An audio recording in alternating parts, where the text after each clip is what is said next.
kii ma laa mujj xeexal ca prison ba Majmoud waaw Majmoud dafa am ku ko manqué rek nit ku ko manqué te mënuma ko supporter parce que Majmoud nit ku yiw la ñu jàpp ko rek indi ca prison ba am ku ko gëdd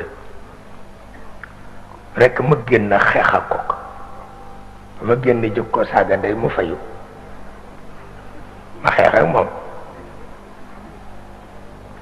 ndax yàlla ak Majmoud prison bi yëpp toj ñu yabal ci camion militaire yi yàlla xam na ko laaj ko parce que man bëgguma ku manqué kilifa baaxul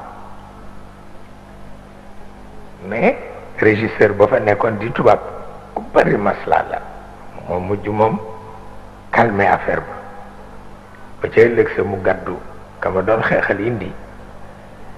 ni ko présenté ko ses excuses daal di may jox loxo ni ma baal ma ni pat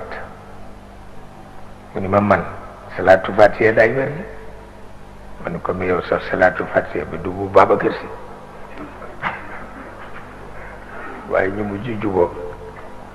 pour wax la ni yooyu yëpp boo ci jaaree yii nit ñiy def dafay mel ne xale yu ndaw doo ko faalee si sax yàlla xam na ko ba tax na loolu rek mooy li nga xam ne moo fi nekk